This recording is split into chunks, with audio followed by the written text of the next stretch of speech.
자, 이번엔 100점 무패 시간이고요. 타이틀 나왔습니다. LG가 일단 먼저 타이틀이 등장했는데 무슨 내용이 있는지 자세하게 좀 알아보죠. 매경 이코노미의 박수호 기자와 함께 하겠습니다. 어서 오십시오. 네, 안녕하세요. 네.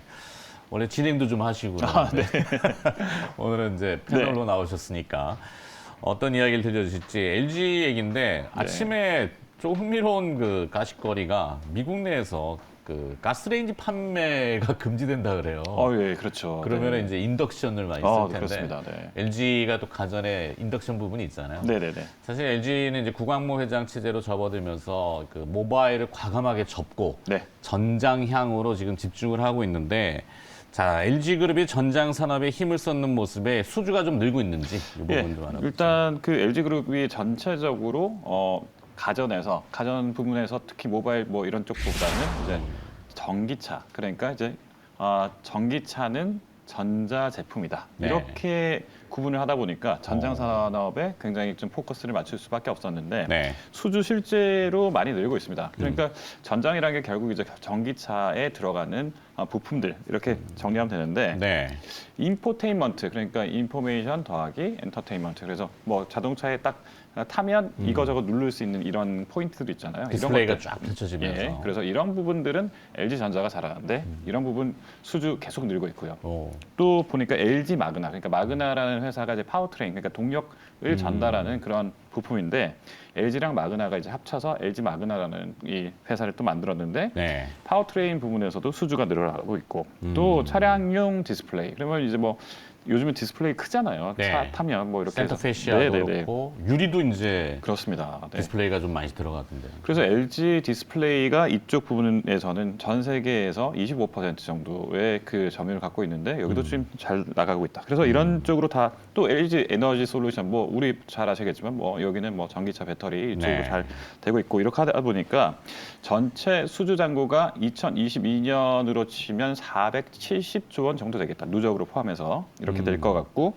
LG전자가 원래 한 10조 원 정도 했거든요. 근데 이 LG전자만 따로 놓고 보면 2026년에는 15조 원, 그러니까 한 50% 정도 더 늘어날 것이다. 이렇게 나오니까 앞으로 기대감이 더 크다. 이렇게 정리할 수 있겠습니다. 그러네요.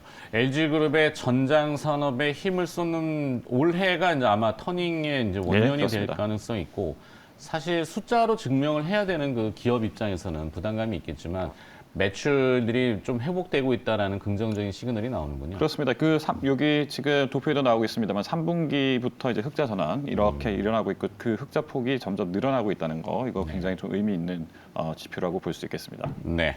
자, LG전자가 이 마그나하고 손잡고 자율주행 부분에도 주력을 하고 있다고요. 앞서 네. 이제 전장이라는 게 거의 물리적인 그 하드웨어 쪽이 많다면은 브레인에 해당되는 소프트웨어도 분명히 욕심은 날 거예요. 네, 자, 그렇습니다. 자율주행에 주력하고 있는 현황은 좀 어떻습니까? 일단 마그나가 원래 이제 동력 전달 장치를 잘 만드는 회사였거든요. 네. 근데 여기에 더해서 마그나도 뭐 첨단 그 자율주행 시스템을 만드는 회사이기도 합니다. 여기에 LG전자가 이제 뭐 인포테인먼트 쪽으로 강하니까 둘이 합치면 아무래도 그 시너지 효과가 날 수밖에 없는데 마그나는 첨단 운전자 보조 시스템, 그래서 ADAS 이 시스템으로 지금 주력으로 밀고 있습니다. 여기에 더해서 인포테인먼트를 갖고 있는 LG전자가 같이 붙으니까 자율주행차를 이제 LG랑 뭐 어차피 마그나가 이제 거의 한 회사로 이렇게 가고 있다 보니까 프로토타입, 그러니까 시범 제품을 만들 때부터 LG랑 마그나가 같이 만들고 있어서 앞으로 기대감이 더 크다, 시너지 효과가 더 많이 나올 것이다, 이런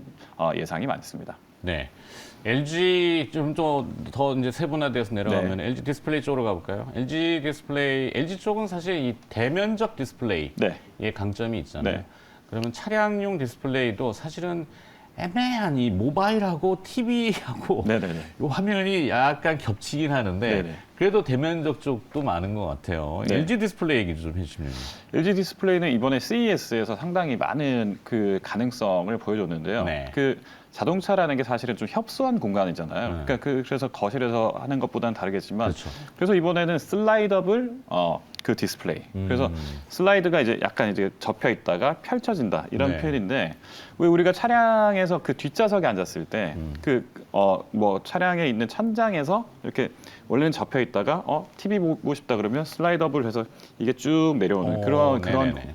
디스플레이를 선보이면서 와 대박이다 이런 이야기를 좀 오. 봤고요. 네. 또 두 번째로는 이번에 보니까 그 창문에 이렇게 보면 그 원래는 투명 창문이었는데 그게 이제 창문에서 갑자기 왜 골프장 가면 그 거울 중에서 갑자기 뭐 무슨 광고가 탁 뜬다든지 이런 네. 거 봤잖아요. 그렇죠. 이런 것처럼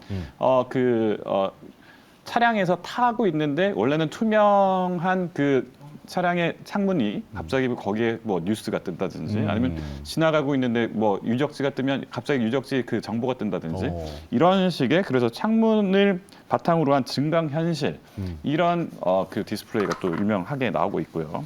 그래서 이런 것들을 보면 이제 LG가 굉장히 그 기술력이 많이 늘었구나 이런 걸 이야기하고 있는데 최근에 여기에 더해서 이제 POLED라고 네. 합니다. P가 이제 플라스틱이라는 표현인데 플라스틱이 아무래도 좀 가볍고 그렇죠. 휘기도 하고 이렇게 하잖아요. 그래서 여기에 디스플레이를 탑재를 하거나 아니면 여기에 이제 그 영상이 나오게 하는 거를 이제 POLED라고 하는데 이 POLED 부분에서 LG 디스플레이가 최근에 신제품을 많이 내놓고 있어요. 네. 근데 이게 아무래도 플라스틱이다 보면 차량이 사실은 가벼우면 더 좋잖아요. 그렇죠. 근데 그동안 이제 막 무거운 거 OLED, LCD 이런 걸 넣었다가 이 부분을 POLED로 바꾸면 60% 정도의 그 무게가 줄어드는 효과가 나타납니다. 그래서 이런 부분에서도 혁신적인 제품들을 CES에서 이번에 많이 내놔서 네. 뭐 LG 디스플레이 조금 흑자에서 적자로 막 전환하고 힘들었잖아요. 그렇죠. 근데 이런 부분이 또 신성장 동력으로 작용할 수 있겠다. 이렇게 평가받고 있습니다. 그렇죠. 사실 대마불사가 적용될 수 있는 거죠. 뭐 경랑이야 있을 수 있지만 궁극에 이제 살아남을 수 있는 힘이 네네. 있느냐. 뭐 LG 디스플레이 정도면은 네네. 충분히. 자, LG 엔솔, 이제 2차 전지로 좀 넘어가 보면은 중국의 CATL이라든지 이런 네. 거대 기업들하고 경쟁이 지금 뭐 레드오션이라고 그러잖아요. 예. 어떨까요? 고군분투 속에 치고 나갈 수 있는 동력이 있을까요? LG 엔솔이 작년에 사실 조금 힘들었죠. 그러니까 뭐 전체적으로는 수주량은 늘었습니다만 그 점유율로 보면 CATL이 너무 강하잖아요. 그렇죠. 그러다 보니까 12% 정도의 점유율이 이제 7%대로 떨어졌습니다. 그래서 이런 부분들을 놓고 보면 이제 거기다 뭐 여기 원통형 그 배터리는 또 LG 엔솔이 테슬라한테 지금 이제 그 납품하고 있는데 이 부분이 테슬라가 최근에 어땠습니까? 뭐 주가가 급락하고 뭐 거기에 뭐 중국 뭐 그 생산량을 줄인다 뭐 이런 이야기들이 계속 나오니까 LG 엔솔이 아무래도 좀 그 영향을 많이 받았는데 이건 과도하다. 지금 낙폭이 좀 과도하다 이런 이야기 나오고 있고 전체적으로 그럼에도 불구하고 휘발유나 그 경유차가 이제 전기차로 대체되는 그 수요는 견고하기 때문에 앞으로 그래 너무 낙폭이 심하다 이런 쪽으로 생각하고 있어서 이 부분은 올해는 조금 개선되지 않을까 이렇게 바라보고 있습니다. 네.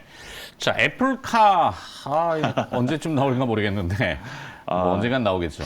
이게 진짜 양치기 소년 아니냐 이런 이야기 하고 있는데 제가 벌써 한 1년 전부터 계속 이런 이야기를 뭐 이 자리에서도 이야기하고 했었는데 네. 그때마다 LG에서 부인을 해왔습니다. 오늘도 마찬가지로 뭐 부인하는 이야기들이 계속 나오고 있긴 합니다만 그건 애플의 영향이 크죠. 예, 그렇죠. 딱 있어, 뭐 이런 네, 거잖아요. 그렇죠. 아무래도 우리가 발표도 안 했는데 섣불리 뭐 LG나 아니면 다른 업체가 뭐 지금 발표하기가 정말 애매하거든요. 현대차 이야기도 좀 나왔고 그랬지 않습니까? 네네네. 그랬는데 애플 입장에서 가장 좋은 파트너는 그래도 역시 그 전장 부분 전체를 지금 관장하고 있는 LG전자, LG 디스플레이 그런 LG 그룹 계열이 아닐까라고 지금 보고 있기 때문에 네. 그래서 이야기가 계속 나오는데 공식적으로 LG가 뭐라고 하기가 조금 애매한 그래서 조금 더 지켜봐야 되겠습니다. 네. 하여튼 이 관시라고 우리가 네네네. 이제 속된 말로 얘기하는데 관계가 좋기 때문에 애플과의 협업은 그래도 있지 않을까. 네. 좀 조심스럽지만 네. 네. 그렇게 얘기하고 자, LG는 하여튼 선전을 하고 있다. 뭐 4분기의 실적은 열어봤지만 상당히 안 좋은 건 이미 뭐 대충 예견이 됐던 부분이고 올해 상반기 내에는 좀 터닝 포인트가 좀 나오기를 네네. 기대해 보도록 하겠습니다. 자, 이제 색다른 주제로 또 넘어가서 부동산 시장 얘기를 좀 해봐야 될 것 같아요. 자, 부동산. 제가 알기로는 이 19일에 아주 중요한 이벤트가 있더라고요. 네. 그 아마 이제 둔촌주공 얘기일 것 같은데 예. 둔촌주공 만기 돌아오는 그 PF가 꽤 되는 걸로 알고 네. 있고 그리고 이번에 그 부동산 규제책을 굉장히 많이 풀었잖아요. 네. 꽁꽁 얼어붙어 있던 부동산 시장, 정부 규제 완화. 자, 네네. 부동산 시장 한번 짚어주시면요. 네, 일단 뭐 지표상으로 먼저 좀 지켜보겠습니다. 그 지난해 한국부동산원의 그 자료만 놓고 보면 역대 그 하락폭이 가장 컸다 이렇게 볼 수 있겠습니다. 그 재벌집 뭐 막내 아들 이런 거 보면 그때 네. IMF 이럴 때가 막 엄청 많이 떨어졌다 그러잖아요. 근데 그 한국부동산원 자료를 보니까 작년 1월부터 11월 기준입니다. 4.79%가 하락했습니다. 이게 네. 부동산 원의 조사를 시작한 게 2003년인데 그 이후로 하락폭이 가장 컸다 이렇게 이야기할 수 있고요. 뭐 국민은행 조사에서 또 작년 12월 자료를 보면 작년 12월에도 또 1.52% 떨어졌다 이렇게 되어 있으니까 IMF 외환 위기 충격 이후에 98년 5월 그때 이제 마이너스 3.03% 그랬는데 24년 7개월 만에 최대 낙폭 이렇게 이야기가 나왔습니다. 그래서 네. 지표상으로는 사실 좀 우울한 이야기가 많은데요. 그러니까 이제 뭐 정부에서 당연히 좀 화들짝 놀라서 규제 완화를 지금 하게 되겠죠. 규제 완화 중에 가장 그 반가운 소식이 이제 재건축, 재개발 이런 쪽에 있는 규제 완화가 가장 큰데 네. 여기 보니까 구조 안전성 그러니까 그 재건축 재개발을 하려고 하다 보면 구조 안전성의 비중 이런 것들이 중요한데 현행 50%에서 30%로 낮췄다. 그러니까 결국 이 구조 안전성에 대한 이 부분을 낮추면 그만큼 재건축 그 속도가 빨라질 수 있다. 네. 이런 점에서 규제 완화 카드를 좀 크게 내놓았다고 볼 수 있고요.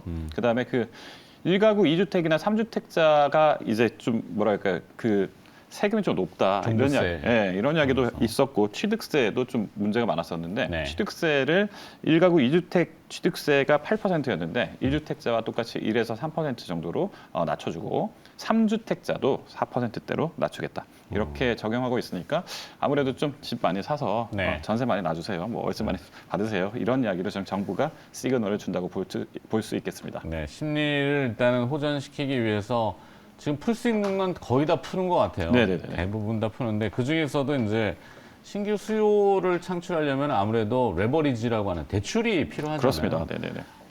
그냥 현금으로 다 쟁여놨다가 한 번에 이 부동산이나 주택을 사시는 맞습니다. 분들이 많지가 않기 때문에. 그렇죠. 네. 자, 대출 금리에 대한 것도 인하를 정부가 은연중에 좀 하는 것 같은데 이걸 뭐 관치금융이다, 관제금융이다라고 할 수는 없지만 기준금리도 지금 잡으려고 하는 거고. 네.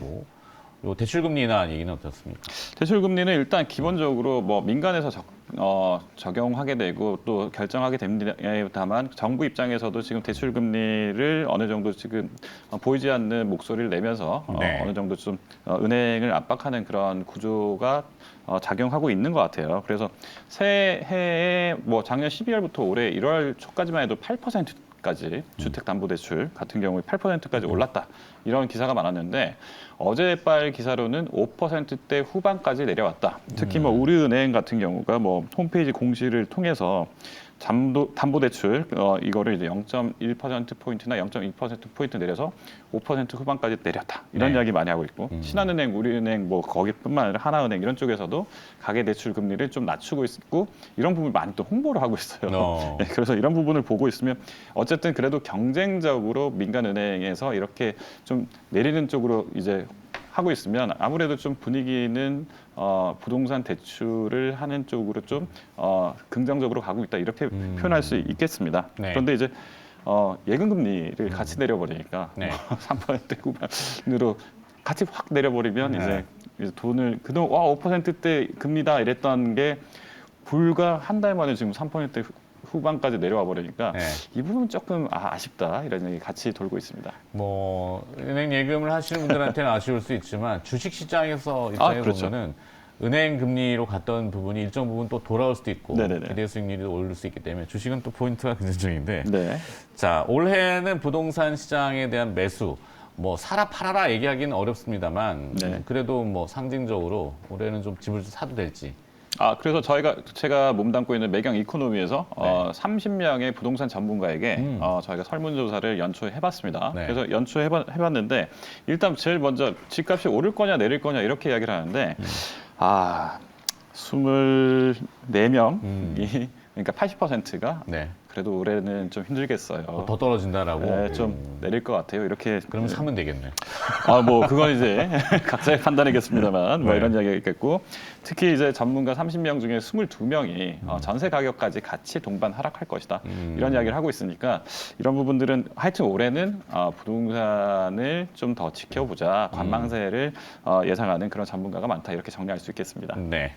일단 컨센서스니까 네. 참고하시는 정도. 뭐 그게 맞다 틀리다 할 수는 네, 없는 거지만 네, 네. 통계적으로 봤을 때는 모두가 한 방향을 이야기할 때는 네, 네. 반대쪽에 뭔가 룸이 생긴다는 거. 네. 자, 마지막으로 항공업계 조금 봐야 될 것 같은데요. 네, LCC 저비용 항공사 이렇게 돼 있죠. 네. 현금보다 더 빠른 회복세 이렇게 되는데 이건 어떤 의미를 가지고 있습니까? 그러니까 결국 LCC도 지금 현재 상장사가 굉장히 많거든요. 제주항공도 있고 뭐 이런 거를 봤을 때 회복세가 가팔라지면 그만큼 주가의 기대감이 높아지기 때문에 LCC를 볼 수밖에 없는데요. 네. LCC는 생각보다 그러니까 대형 항공사에 비해서 처음에는 더뎠는데 일본이 무비자가 풀렸어요. 그러면서 갑자기 이제 일본에 있는 항로를 굉장히 많이 늘리니까 네. 난리가 났습니다. 그래서 그 에어부산이나 이런 그 가까운 그 단기 노선을 늘렸던 LCC는 굉장히 턴어라운드가 빨랐어요. 그래서 이런 부분에서 봤을 때 진에어가 지금 2022년 12월에 국제선 여객 인원이 2019년 12월과 비교해서 84.5% 회복했다. 이런 이야기 나와 있고요. 에어서울도 82%는 회복했다. 또 제주항공도 69% 회복했다. 이런 이야기 하고 있으니까 이런 부분에서 LCC가 굉장히 좀 턴어라운드 속도가 빠르다. 이렇게 정리할 수 있겠습니다. 네. 자, 뭐 지난 연말에 일본의 오사카? 네. 네. 한국 분들이 반 그렇습니다. 네, 전부 한국말로 대화하고 네네네네. 했다는 뭐 우스갯소리도 있던데. 네네네. 자, FSC에 비해서 LCC가 높은 회복률을 보이는 이유. FSC는 이제 기존의 이제 네, 국제항공사. 대형 항공사. 네네네.